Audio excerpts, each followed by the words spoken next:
भारत में कट्टर हिंदूवादी नेताओं के मुस्लिम विरोधी अभियान की विदेशी मीडिया में काफ़ी आलोचना हो रही है।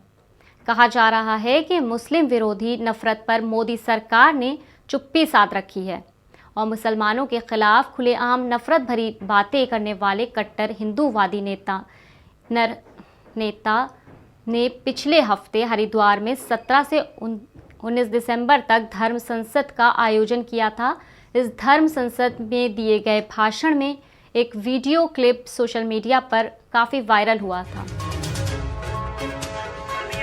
और मुझे लगता है कि आगे ये संदेश बहुत तेजी से बढ़ने वाला है। मैंने अपनी तरफ से 3 प्रस्ताव रखे हैं। एक तो करनी है और मुझे लगता है कि आगे ये संदेश बहुत तेजी से बढ़ने वाला है। मैंने अपनी तरफ से 3 प्रस्ताव रखे हैं। एक तो एनआरसी लागू होना चाहिए सिर्फ मुसलमानों के लिए। प्रस्ताव भेजेंगे तो वो इस पर कुछ करे। गैर हिंदू एफआईआर दर्ज करके फांसते हैं किसी भी केस में, उसे हम बचाने का पूरा प्रयास करेंगे। उनके परिवार के उनके साथ हम खड़े होंगे, क्योंकि आज तक उन बच्चों को कोई परिवार को हाथ देने के लिए, आशीर्वाद देने के लिए खड़ा नहीं। क्लिप में मुसलमानों के खिलाफ हिंसा और हिंदुओं को हथियार उठाने के लिए कहा जा रहा है। गुरुवार को इस मामले में उत्तराखंड पुलिस ने वसीम रिजवी उर्फ जितेंद्र नारायण त्यागी समेत अन्य 5 लोगों के खिलाफ एफआईआर दर्ज की है। बता दें, वसीम रिजवी उत्तर प्रदेश सेंट्रल शिया वक्फ बोर्ड के पूर्व चेयरमैन थे। वसीम रिजवी ने पिछले दिनों घोषणा की थी कि उन्होंने इस्लाम छोड़कर हिंदू धर्म अपना लिया है। हालांकि हरिद्वार की धर्म संसद में रिजवी की क्या भूमिका थी, ये अभी तक स्पष्ट नहीं हुआ।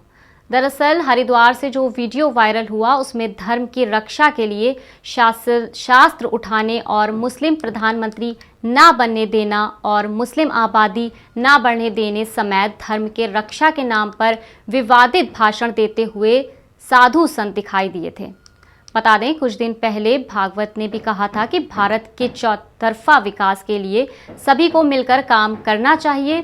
साथ ही उन्होंने कहा था कि इस्लाम आक्रामकताओं के साथ भारत आया, ये इतिहास है और इसे रूप में बताया जाना चाहिए। समझदार मुस्लिम नेता को चाहिए कि वो मुद्दों पर ध्यान दें और उनका विरोध करें, कट्टरपंथियों के खिलाफ लड़ें। वहीं जितनी जल्दी हम ये करेंगे उससे समाज को उतना ही कम नुकसान होगा।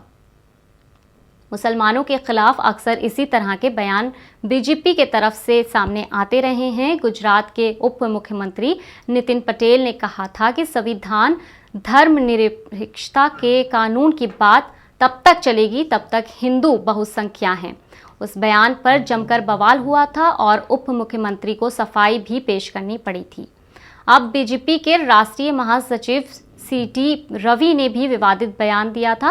उन्होंने बोल दिया था कि जब तक हिंदू बहुसंख्या में हैं, छोटी जातियां सुरक्षित रहेंगी। केंद्र हिंदुस्तान में बना रहे हो, जो जाल बिछा रहे हैं, उसमें उनकी पहचान होना जरूरी है। इसलिए एनआरसी एक नए नियम के साथ में सिर्फ मुसलमानों के लिए हिंदुस्तान में लागू होना चाहिए। दूसरे, मदरसे बंद होना चाहिए। जो मदरसे हैं वो जिस तरह से आतंकवाद बढ़ा रहे हैं, मस्जिद और मदरसे सब ISIS के चुंगल में फंस चुके हैं, तो मदरसों को तुरंत बंद कर देना चाहिए। और कॉमन शिक्षा लागू होना चाहिए। हाई स्कूल के बाद बच्चा कहीं भी जाए उसके लिए स्वतंत्र रूप से उसको जाने का इख्तियार है, चाहे वो मदरसे में क्यों ना पढ़े, लेकिन हाई स्कूल उसको कंपल्सरी करना चाहिए। किस तरह से लागू कराएंगे इन सारी चीज़ों को?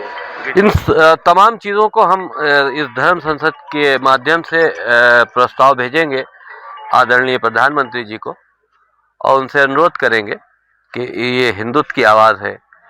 हम लोग इस खतरे में हैं कि जिससे एक अरब से जन्मा राक्षस रूपी मोहम्मदवाद जो पूरे दुनिया को समाप्त करना चाहता है, भावनावश ऐसा किया है या फिर शायद किसी